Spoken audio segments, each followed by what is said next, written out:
Hello my dear friends, कैसे हो आप सब। आई होप आप सब अच्छे होंगे। ठीक है, आज का जो टॉपिक है, जैसे कि आप लोगों ने मुझे बोला था कि मैम जो हमारे इम्पोर्टेंट टॉपिक्स हैं हर एक टीचिंग सब्जेक्ट्स के वो आप कवर करवा दीजिए, तो वही है आज मैं आपको जो आपका बीएड फर्स्ट ईयर स्टूडेंट्स का contemporary India and education second paper है जो 80 नंबर का आता है। 4 यूनिट जिसमें होती है, हर एक यूनिट में से 2-2 क्वेश्चन आएंगे, एक अटेम्प्ट करना होगा। तो उसी का most important topic right to education act unit first contemporary Indian education का 60 मार्क्स में ये क्वेश्चन पूछा जाता है। तो अब मैं सिर्फ जो आपके कंपल्सरी सब्जेक्ट है ना, हर एक यूनिट में से इंपॉर्टेंट ही टॉपिक्स करवाऊंगी। आई होप आपको मेरे वीडियो लेक्चर से हेल्प मिलती होगी। ठीक है, तो let's start the topic right to education act. बहुत ही सिंपल लैंग्वेज में समझाऊंगी, इजी लैंग्वेज में समझाऊंगी, क्योंकि बच्चे क्या है जो कंटेम्प्रेरी इंडियन एजुकेशन है ना, उसको थोड़ा बर्डन ले लेते हैं कि हाँ ये टफ है, इसमें आर्टिकल्स होते हैं, हमें याद करने पड़ते हैं। तो बहुत ही आसान सी भाषा में मैं समझाने जा रही हूँ, वीडियो को एंड तक जरूर देखना। ठीक है, तो राइट टू एजुकेशन एक्ट, शिक्षा का अधिकार अधिनियम 2009। शिक्षा का अधिकार अधिनियम क्या मतलब, आप नाम से ही समझते हो कि शिक्षा लेने का हर एक व्यक्ति को इक्वल अधिकार है, मतलब कि हर एक बच्चे को शिक्षित किया जाना चाहिए।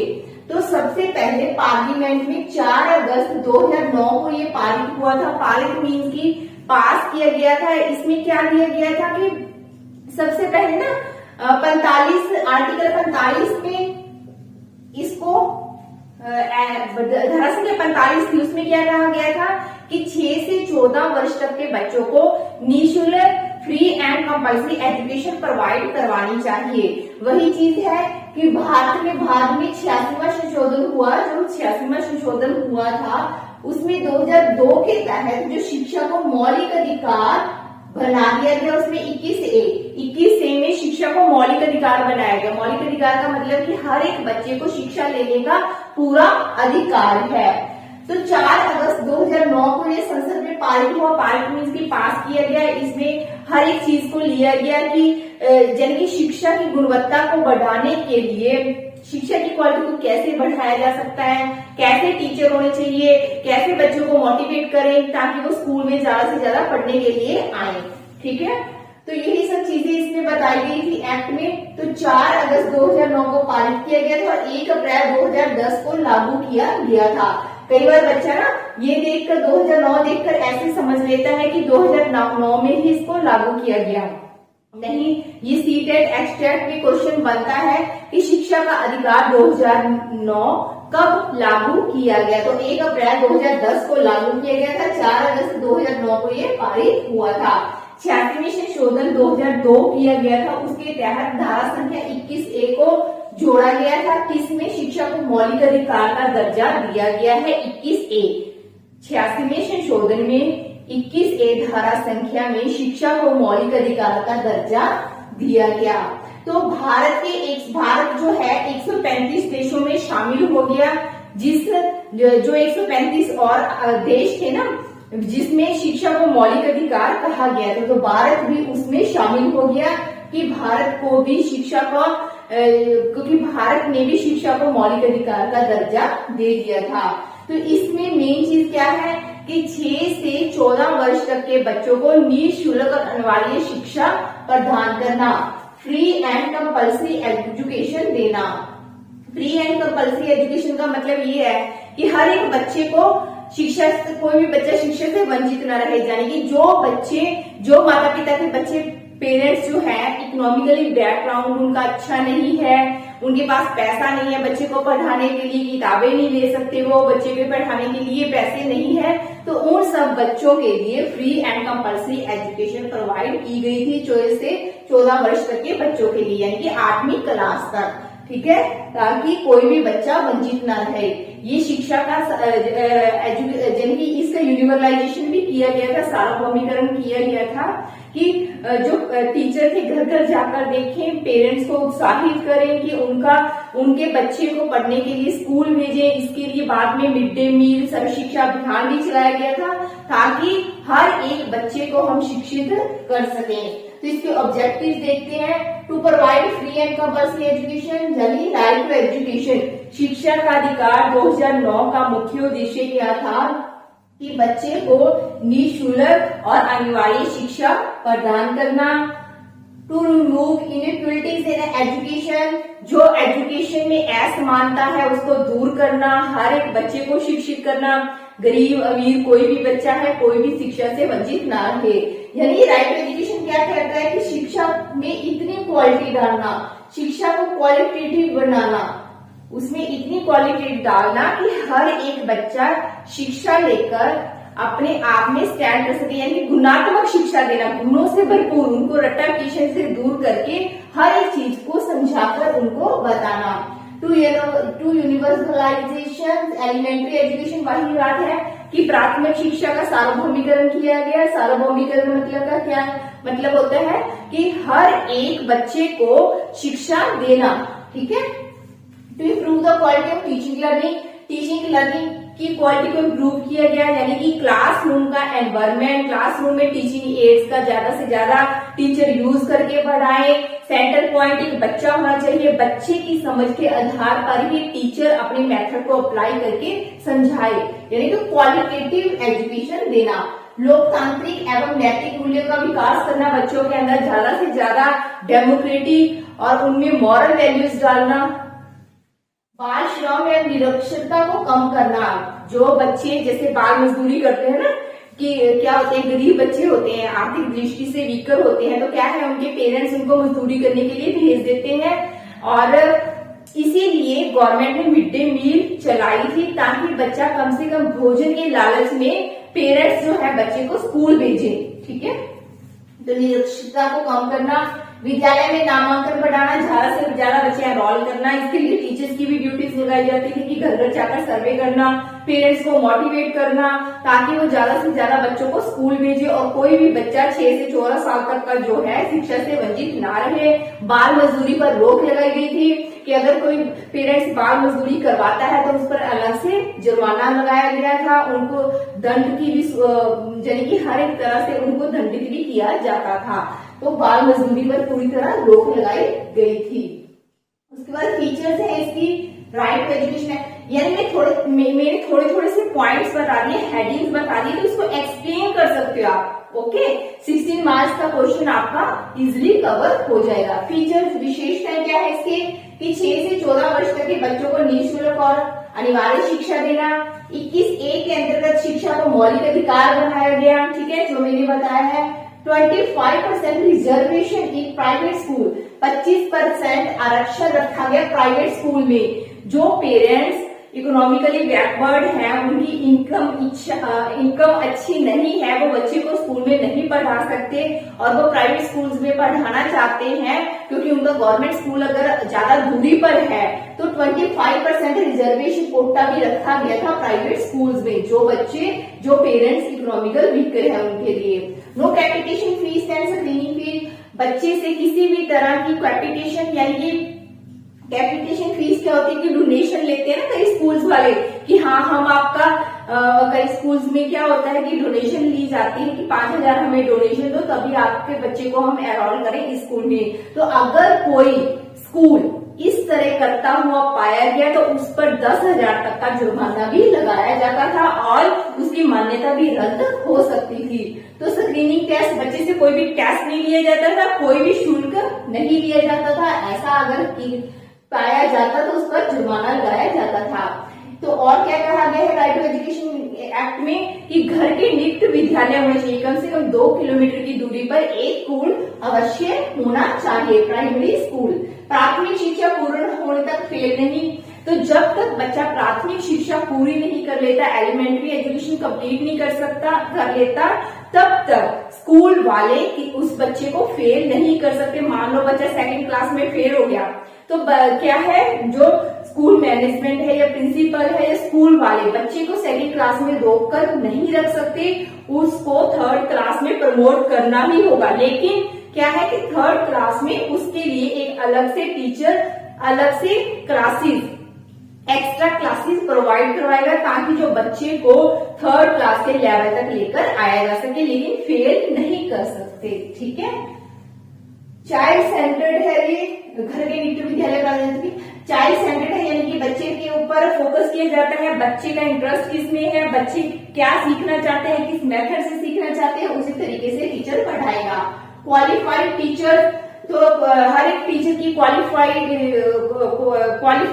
जो है वो निर्धारित की गई थी कि 5th क्लास तक बच्चे के लिए graduation plus BA plus BEd teacher रखना है, उसको इतना पे स्केल देना है, तो सारी चीजें ये निर्धारित की गई थी।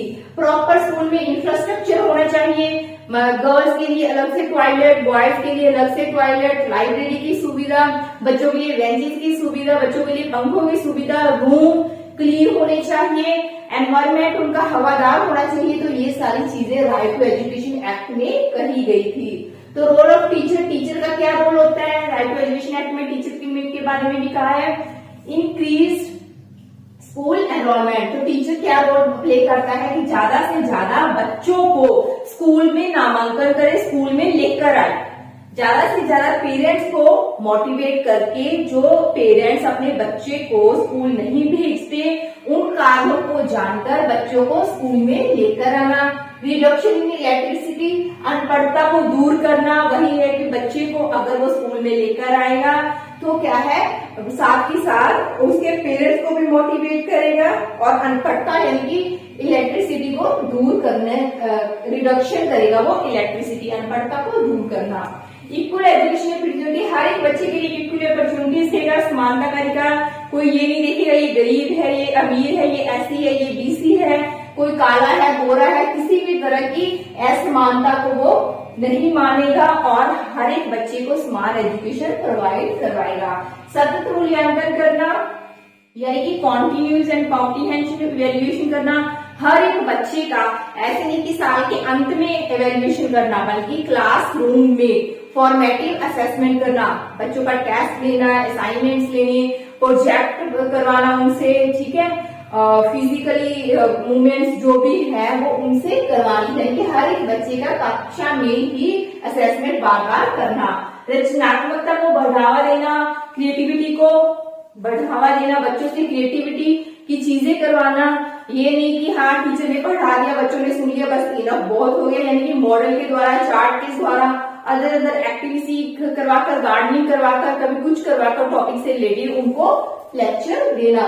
समावेशी वातावरण वही है कि हर एक बच्चे के लिए जो इंक्लूसिव एजुकेशन है, इंक्लूसिव एनवायरनमेंट क्रिएट करना। इंक्लूसिव एनवायरनमेंट क्या होता है कि मान लो कोई बच्चा है, उसको आंखों से कम दिखाई देता है, तो उसके लिए आगे बेंच की सुविधा करना, थोड़ा सा बच्चा है उससे चला नहीं जा रहा, पैरों की दिक्कत है तो व्हील चेयर का प्रबंध करना, यानी कि जिसमें हैंडीकैप थोड़ी थोड़ी सी चीजें है ना, थोड़ी थोड़ी सी चीजों में वो हैंडीकैप होता है, तो उसको सामान्य बच्चों के साथ ही पढ़ाना, ताकि वो अपने आप को हीन न समझे और साधारण बच्चों की तरह ही अपने आप को ट्रीट करे। समय पर पाठ्यक्रम पूरे करना, ठीक है, जो भी पाठ्यक्रम सिलेबस दिया जाता है तो समय पर पूरा करना टीचर का ही मुख्य कर्तव्य होता है। उसके बाद रोल प्ले करता है, उसके बाद एडवांटेजेस, इसके लाभ क्या है, नामांकन बढ़ाना बच्चों का, क्लास में जो बच्चे स्कूल छोड़कर चले गए उनको स्कूल में वापस लेकर आना, क्या कारण है उन कारणों को जानना। निरक्षरता में कमी आई, इससे क्या है कि बहुत से बच्चे स्कूल आने लग गए, मिड डे मील के लालच में स्कूल आने लगे, भोजन के लालच में, तो निरक्षरता में कमी आई। सभी को समान शैक्षिक अवसर मिले, किसी अमीर गरीब का कोई भेदभाव नहीं किया। बाल श्रम में कमी आई, क्योंकि बच्चे स्कूल आने लग गए तो पेरेंट्स बच्चों को स्कूल भेजते थे, जिससे के कारण बाल मजदूरी में कमी आई। समावेशी शिक्षा को प्रोत्साहन वही है, क्रिएटिंग इंक्लूसिव एनवायरनमेंट क्रिएट करना, हर एक बच्चे को प्रोत्साहित करना। अभिभावकों में जागरूकता आ गई कि हाँ मेरा बच्चा, देखते हैं ना कई बार पड़ोस में कोई लड़की या लड़का ऑफिसर बन जाती है, तो दूसरे पड़ोस के पेरेंट्स भी चाहते हैं कि मेरा बच्चा भी कुछ ना कुछ बने, हाँ उनके बच्चे ने ये किया तो मेरा बच्चा भी ये करे, तो अभिभावक में भी जागरूकता आ गई, पेरेंट्स में सामाजिक समानता आ गई, ठीक है। उसके बाद लिमिटेशन, इसकी सीमाएं क्या है, lack of infrastructure in many school, काफी स्कूल्स में इंफ्रास्ट्रक्चर की कमी है, प्रॉपर बेंचेस नहीं है, प्रॉपर ब्लैक बोर्ड नहीं है, टूटे फूटे ब्लैक बोर्ड है, टीचर के लिए कोई एक्स्ट्रा मूवमेंट मतलब टीचिंग एड्स वो कहाँ यूज करे, उसके लिए कोई प्रोजेक्टर की सुविधा नहीं, कोई कंप्यूटर की सुविधा नहीं, क्लासरूम में पंखे नहीं है, बेंचेस नहीं है, तो इन सबकी कमी पाई जाती है। शॉर्टेज ऑफ क्वालिफाइड टीचर, यानी कि क्वालिफाइड टीचर नहीं है, टीचर्स की बहुत कमी है। Weak implementation in rural areas, जो रूरल एरियाज है उसमें इस चीज को इम्प्लीमेंट नहीं कर सकते, क्योंकि वही बात है, जो कमजोर वर्ग के लोग हैं वो अपने बच्चों से बाल मजदूरी ही करवाते हैं, क्योंकि वो चाहते हैं कि कम से कम खाने के लिए कुछ पैसे आ जाए, तो पैसों के लालच में वो स्कूल नहीं भेजते बल्कि उनसे मजदूरी ही करवाते हैं। तो रूरल एरियाज में इम्प्लीमेंट नहीं हुई। पुअर टीचर स्टूडेंट रेशो बहुत ही कम है। इन्होंने क्या कहा था राइट टू एजुकेशन एक्ट में कि 60 बच्चों पर कम से कम 2 टीचर होने चाहिए, यानी 30 बच्चों पर 1 टीचर, 1 से 5th क्लास तक के लिए। और अगर 150 से अबव बच्चे हैं तो 5 टीचर प्लस 1 हेड होना चाहिए, 1 प्रिंसिपल। 1st से 5th क्लास तक के लिए 800 घंटे पढ़ाने चाहिए। 6 से 8वीं तक के बच्चों के लिए 1000 घंटे, यानी कि 1st से 5th क्लास तक के बच्चों के लिए 200 वर्किंग डेज कम से कम होने चाहिए, 200 दिन पढ़ाई होनी चाहिए। पर वीक 45 घंटे एक टीचर को पढ़ाना ही पढ़ाना है, ठीक है। ये भी रेशियो थोड़ा सा याद करना चाहिए। Poor teacher student ratio, quality of education remain challenge, यानी कि एजुकेशन की क्वालिटी में सुधार लाना एक बहुत ही बड़ा चैलेंज है, क्योंकि क्या है, सबसे पहले तो हमें क्वालिफाइड टीचर चाहिए। क्वालिफाइड टीचर के साथ साथ उनकी स्किल भी चाहिए, कि ये नहीं कि मान लो आपने क्वालिफाइड टीचर तो रख दिया लेकिन उसे पढ़ाना आता ही नहीं है, ठीक है।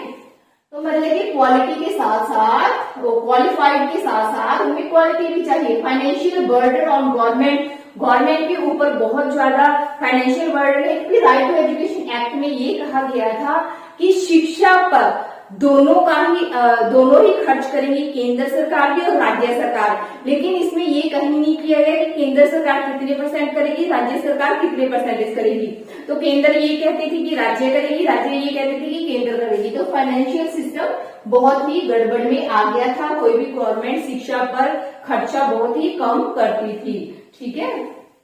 सजेशंस फॉर इम्प्रूवमेंट, क्या सुझाव देने हैं इम्प्रूवमेंट के लिए, कि इंक्रीज एजुकेशन बजट एजुकेशन जो बजट है उसको बढ़ावा देना, ट्रेन टीचर रखने, डिजिटल इंक्लूसिव एजुकेशन प्रोवाइड करवाना बच्चों को, इंक्रीज अवेयरनेस जागरूकता लाना पेरेंट्स में। ओके, दैट्स ऑल, ये था हमारा आज का टॉपिक। तो ओवरऑल आप क्या कहोगे, राइट टू एजुकेशन एक्ट जो शिक्षा का अधिकार अधिनियम 2009 है, बहुत ही एक अच्छा अधिनियम बनाया गया था। इसमें टीचरों की क्वालिटी को रखा गया था, पेरेंट्स को अवेयर किया गया था, ज्यादा से ज्यादा बच्चों का नामांकन किया गया था। 6 से 14 वर्ष तक के बच्चों के लिए निःशुल्क और कंपल्सरी एजुकेशन प्रोवाइड करने का प्रावधान लिखा गया था। लेकिन इसमें कुछ चैलेंजेस भी आए, जैसे बजट की समस्या सबसे मेन प्रॉब्लम थी कि केंद्र सरकार और राज्य सरकार में जो प्रतिशत था वो निर्धारित नहीं था कि इतना % गवर्नमेंट केंद्र सरकार करेगी, इतना राज्य सरकार करेगी।